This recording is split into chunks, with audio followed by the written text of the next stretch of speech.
Muy buenas tardes, aquí me encuentro con la licenciada Libertad Castro, que me va a ayudar en este podcast. Eh, Muy buenas tardes, licenciada Libertad, ¿cómo está? Muy buenas tardes, para mí es un gusto poder ser parte de esta entrevista para ver y dirigir un poquito más hacia dónde también se pueda llegar, ¿no? Con lo que son las preguntas, las cuestionantes. Perfecto, muchas gracias. Para comenzar, quisiera que nos cuente un poco de usted, en qué se especializó, dónde trabajó antes y dónde trabaja en la actualidad. Bueno, inicialmente, ya cuando estaba en la universidad, he estado trabajando lo que es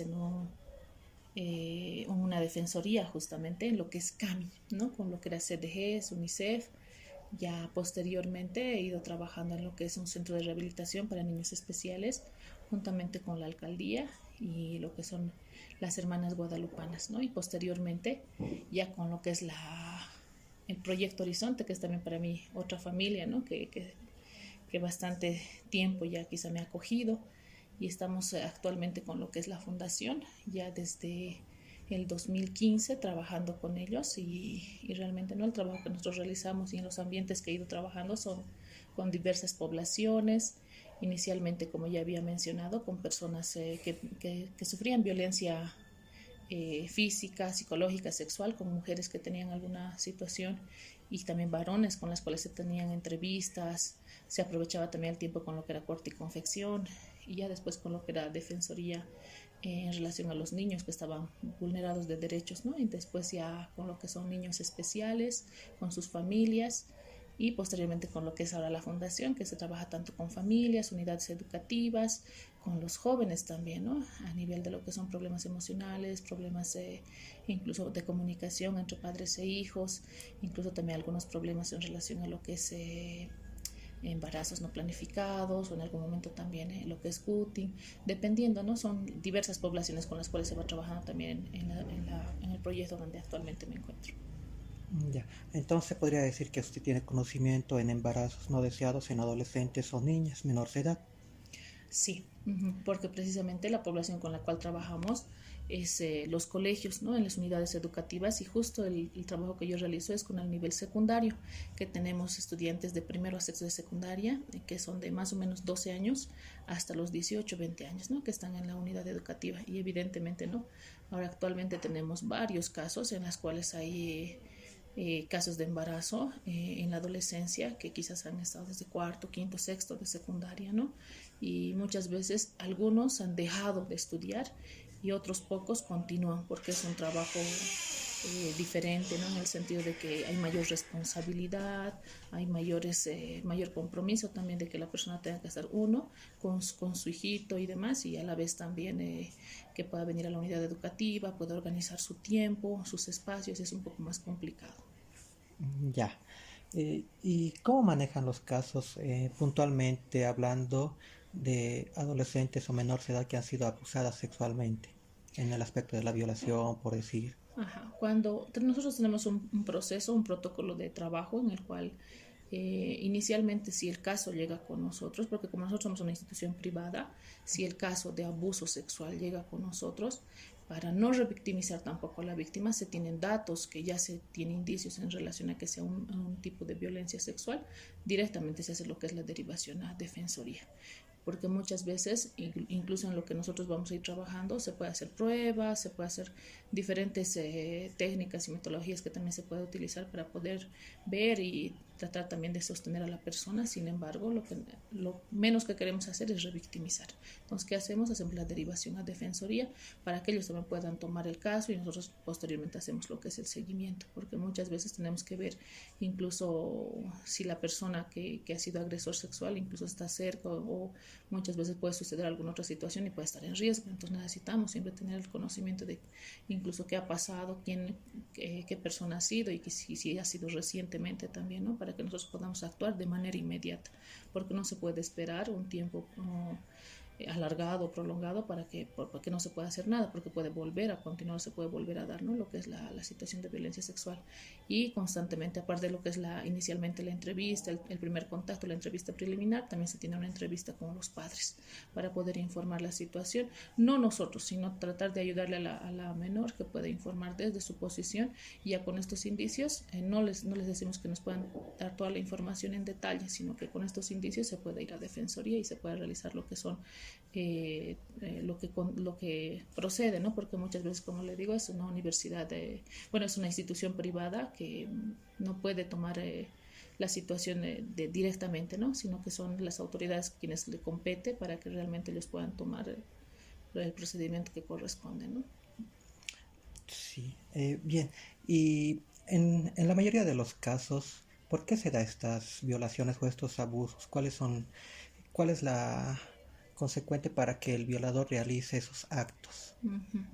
Inicialmente, yo pienso que en la mayoría de las situaciones hay problemas familiares, ¿no? Hay problemas de índole familiar, en algún caso, no se puede decir siempre si una persona o una familia tiene algún problema, va a ser una persona que tenga violencia sexual, ¿no? Entonces, o que pueda cometer algún tipo de violencia sexual, sino que yo pienso que en cada persona hay diferentes situaciones que le van marcando a esta persona, incluso el que haya sufrido algún tipo de violación o algún tipo de violencia sexual en lo que era su infancia, ¿no? O sea, puede que haya sucedido algo y repercute también en la otra persona cuando ya va, a medida que va creciendo, de manera como venganza o algo, entonces va surgiendo en esta persona, o también a la par puede que por lo mismo que le haya ocurrido en la infancia sea lo contrario y trate de protegerse él mismo y a los que están en su entorno. O sea, no se puede tener una causa común, pero sí, o sea, por lo general es problemas familiares, incluso que haya sido agredido o haya tenido lo que es violencia sexual en su infancia, o finalmente haya sido una persona en la cual quizás se ha vulnerado algún derecho, o finalmente tenga también algún tipo de baja autoestima, ¿no? Porque muchas veces el problema de estas personas que han sido, quizás que tienen estas situaciones, que no tienen conciencia de lo que está sucediendo muchas veces, ¿no? Y algunos que sí toman conciencia de qué es lo que está sucediendo y lo hacen ya por maldad, ya es un acto más desde lo que es perverso, ¿no? Entonces hay que tener muy en cuenta que cada caso es bien particular y por eso es importante, incluso como le decía, la entrevista preliminar, donde se puede incluso ver esta posición, porque muchas veces sí se hace algo con la víctima, pero no con el agresor. Entonces muchas veces lo que necesitamos es hacer un trabajo también con los agresores, donde se pueda tener algunos talleres de sensibilización, donde se pueda tener de manera preventiva también, y también el trabajo con lo que es prevención secundaria, trabajando directamente con esas personas que han sido agresores sexuales, porque también es entender la lógica de por qué actúan así, y como te digo, es caso por caso, pero por lo general son estos problemas quizás familiares, problemas económicos, tantos otros problemas que quizás le pueda llevar a tomar esta decisión que en el momento no se da cuenta, ¿no? Incluso a veces en algún caso se ha dado solamente por curiosidad, ¿no? La curiosidad en relación a la sexualidad y que no esté orientado por una persona adulta y como que quería descubrir y finalmente se da, ¿no? Estas situaciones. Wow. ¿Y algún caso que le haya impresionado a usted, obvio, protegiendo la identidad de la víctima? Uh-huh. Actualmente estamos con un caso que es complicado y es difícil, ¿no? Porque prácticamente las personas que son agresores sexuales también tienen la incidencia de estar en la familia, porque saben cómo, dónde está la persona, incluso planifican, ¿no? Este hecho es cuando esté solo o sola la persona, ¿no? Actualmente tenemos un caso que se ha mandado a defensoría y que muchas veces incluso en la familia se trata de tapar, ¿no? Porque a veces como que desintegra también, ¿no? Y justamente este caso es de un muchacho que vivía con los abuelos y el papá nunca ha estado también para él, ¿no? Y la mamá es que a los 13 años más o menos le ha dejado y en esta situación se da este muchacho que teniendo ahí cerca a 2 casas más o menos a la tía que se hacía responsable también de los abuelos y él, llevándoles comida y demás, entonces tenía quizás ese acceso también con lo que son las primas, que son 3 menores, ¿no? Y la mamá como trabaja, la mamá de estas menores como trabaja, no está constantemente en la casa y el papá también está en el exterior, entonces aprovechan, yo creo, este tipo también de situaciones y como te decía, quizás el no estar orientado sexualmente, muchas veces el tener esos problemas, mira, uno es problema familiar en que no hay mamá, no hay papá y mucha ausencia de quizás de cariño, de afecto, que es muy diferente al de un papá o una mamá, y el otro, el factor es la situación de esta otra niña que quizás también está como que tampoco tiene, ¿no?, ese apoyo, esa presencia de la familia y ya ve un espacio en el que realmente esta persona puede descubrir y eso va poco a poco, quizás no inicialmente este muchacho en algún momento comentaba que ya tenía como más o menos fetiche el ver incluso ropas interiores colgadas en el tendedero y llevar, por ejemplo, a la casa y quizás fantasear con esto, ¿no? Y posteriormente quizás ver una oportunidad y llegar a un acto que quizás él también, quizás era la prima, podía tener otro tipo de orientación o algo, como te digo, no es bien importante, por eso el acompañamiento de los padres en este proceso de descubrir también la sexualidad. ¿No? Es por eso que ahora está en defensoría y es más sorprendente también cuando hay un papá y una mamá que quizás saben la situación. Ahora que el papá llegó del estudiante, del muchacho, sí sabe la situación, conoce, han hablado y es como que también ver y decir, bueno, aquí nos quedamos porque no podemos destruir la familia y demás. ¿Y qué pasa también con las emociones de la persona que no se hace justicia ante esto? ¿No? Porque sí, evidentemente le ha tocado, ha hecho varias situaciones, entonces se da el hecho de que la persona dentro de sí, o sea, también quiere hacer justicia, ¿no? Entonces la muchacha sí deseaba hacer la denuncia, pero la mamá no, porque también es afectar al hijo del hermano, porque es su tía, ¿no? Entonces es bien complicado y a veces piensan que se puede desestructurar y demás, pero también es buscar apoyo, porque si bien se ha dado en la familia y demás, es también que esta persona no es juzgarlo directamente, pero sí es necesario poder apoyar a ambas personas, tanto a la persona víctima y también al agresor, porque se puede redireccionar su vida y no es que todo está qué sé yo, todo está terminado, todo termina de manera trágica, sino más bien se puede redireccionar y se puede plantear otro tipo de estilo de vida en el que quizás sí tengan como que conciencia de lo que ha sucedido y los efectos también que conlleva esto, ¿no? Entonces es bien importante el trabajar, como te decía, tanto con el agresor como también con la víctima. Ya. ¿Y hay, por decir, algún indicio para prevenir por parte de la familia del agresor para prevenir o para que se dé cuenta de que hay algún problema con con la persona, con el agresor? O sea, por decir, Uh-huh. he notado esto de Uh-huh. mi hijo y no pensé que iba a ser esto, pero si es que hubiera dado cuenta antes con estos aspectos, entonces sí lo hubiera podido prevenir. Uh-huh. Sí, evidentemente, ¿no? Hay algunas características, ¿no? Que todas las personas lo podemos ir notando, ¿no? No esencialmente como una persona como agresor sexual, pero sí, ya nos tiene que llamar la atención y nos tiene que poner como en alerta roja el decir que ya hay algunos cambios de conducta, por ejemplo, ¿no? Incluso en algún momento ya puede haber bastante frecuencia, en algún momento ven lo que es pornografía también, están con algunas imágenes y demás que les llama la atención, como te decía, también algún fetiche en relación a las ropas interiores y demás que tengan apego a esto y finalmente ya después llegan a alguna situación, ¿no? Y es por eso que también se molestan constantemente, incluso ponen a veces dentro de lo que es hoy en día somos tan tecnológicos, pero también es importante como padres también revisar y supervisar porque muchas veces tienen dentro de lo que es el celular, el teléfono, lo que son prácticamente, ¿no? Algunas imágenes, algunos videos y demás, y cuando ya hay por eso esta fantasía y este descubrir y uno desea tener dentro de este placer, se convierte en algo, ¿no? Eso es prácticamente, ¿no? El placer, placer, placer, que significa que ya después, posteriormente, ya no se tiene ese control, y al no tener ese control, ¿qué sucede?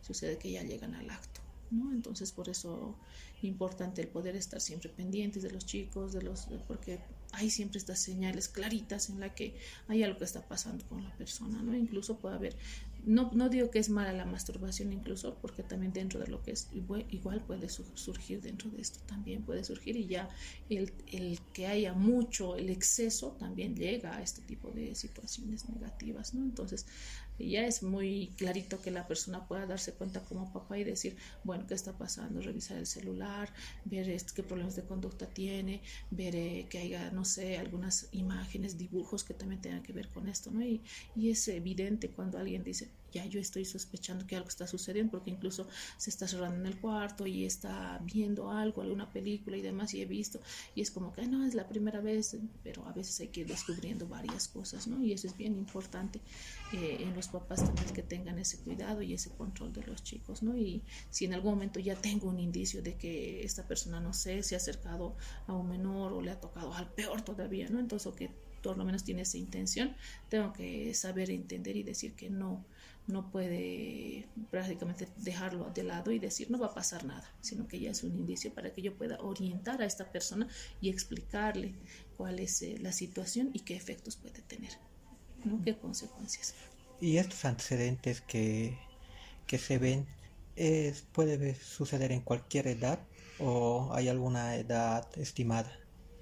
Bueno, la sexualidad está presente desde que nacemos hasta que nos morimos, en todo lo que hacemos, en nuestra conducta, en todo, ¿no? Pero específicamente en la edad de la adolescencia, ¿no? En relación a lo que es más o menos entre los 12, 13 años, uno que ya está más o menos, ¿no? Y justamente hasta lo que son los 18 años de edad, van descubriendo partes en relación a lo que es su cuerpo, ¿no? Y ese descubrimiento de su cuerpo hace que tengan sensaciones, hace que tengan incluso las zonas erógenas en las cuales puedan descubrir, y eso les muchas veces este descubrir, si no está bien orientado, les puede llevar a tomar este tipo de decisiones. Ahora, ¿qué pasa con personas adultas que también cometen este tipo de situaciones, ¿no? Ahora, en estas personas ya son muy conscientes de lo que están haciendo, ¿no? Esa es la diferencia entre un adolescente y un adulto. Un adolescente está en ese proceso de descubrir su identidad, descubrir su cuerpo, aceptar, adaptarse a los cambios del cuerpo, o sea, se puede manejar y se puede entender de diferente forma. Pero en un adulto que ya ha asumido, ha aceptado y demás, es diferente esa situación. ¿Por qué? Porque él es consciente de todo lo que está realizando, ¿no? Entonces ya planifica y hace todo lo que también. Mientras en un adolescente es como que está descubriendo y ante eso no hay esa orientación, no sabe los efectos, no sabe qué está pasando, entonces es un poquito más redireccionar también esos dos aspectos, ¿no? Claro. Perfecto, muchas gracias. Y para finalizar, licenciada, ¿cuál es su punto de vista con respecto a estos casos de violación en menores de edad? No es obvio que usted como profesional siempre va a dar un punto de vista imparcial desde la lógica, Uh-huh. pero ya desde su punto de vista personal, ¿cuál sería su opinión? Uh-huh. Bueno, no creo que sea tan diferente, ¿no? Desde lo que es la perspectiva profesional y desde mi persona en relación a lo que es la situación, o en relación a lo que es un abuso sexual. Pero sí, el hecho es el que necesitamos trabajar mucho, es como que mejorar el mundo. ¿Cómo puedo mejorar el mundo? Tratar siempre de hacer algo con tanto estas personas, especialmente con adolescentes, ¿no? Entonces, con adolescentes, con niños, el poder orientarles, el que puedan saber, incluso el que puedan ver, que es nombrar las partes del cuerpo desde pequeños y demás. O sea, son cosas básicas, pero que esencialmente tienen un sentido en lo posterior. Pero lamentablemente, ¿no? Este tipo de situación, a veces cuando nos llega de muy cerca, es ahí donde un poquito difiere, ¿no? Porque a veces es bien complicado el poder asumir y decir, esto le ha sucedido a tal persona, pero el estar cerca de eso también te lleva a pensar en ese momento, quizás de manera prematura, y decir, ay, ¿qué ha sucedido? ¿Qué ha pasado? ¿Qué vamos a hacer esto? O sea, se puede uno alarmar, pero es importante el tomar las cosas con calma también, ¿no? El que todo tiene las cosas paso por paso. No podemos hacer que incluso la persona que esté viviendo esta situación pueda, quizás la misma situación le ha producido probablemente un trauma, pero también no podemos empeorar esa situación. Entonces hay que tratar siempre de sobrellevar la situación, aún sea, como le digo, ¿no? Que sea cercana y demás, o que sea que me toque realmente, porque no me ha tocado vivir, pero yo pienso que es duro, ¿no? El poder aceptar y asimilar, pero es un proceso. Es un proceso, ¿no? Y en ese proceso, repito, es que necesitamos esa orientación tanto para la persona, pero también para la persona que ha agredido, ¿no? En situación de adolescentes, ¿no? Y en situación de adultos tenemos las leyes, tenemos todo lo que está. Lamentablemente no es tan rápido lo que son nuestras leyes, pero sí se puede hacer justicia. Lo que es negativo es que no se puede hacer rápido, ¿no? Las cosas, porque incluso hasta que se haga la investigación, hasta que vaya el médico forense, hasta que todo ese proceso, incluso a veces los agresores ya se escapan, ¿no? Y es lamentable esta situación, ¿no? Entonces es importante el que también podamos prevenir si es que sucede en algún momento y si esta persona sea una persona adulta, pues bueno, y también igual niño, es necesario, bueno, adolescente, ¿no? Es importante el poder tener a esta persona como para que pueda recapacitar y que en algún momento no vuelva a suceder. Es importante por eso la denuncia. Sea algún familiar, sea cualquier persona, es importante la denuncia. Es muy importante la denuncia. ¿Por qué? Porque podemos prevenir que le suceda a otra persona. Muy bien, perfecto. Muchas gracias, licenciada. Y espero que en otra oportunidad igual esté colaborándome con las entrevistas. Le agradezco mucho. Ay, no, muchas gracias también.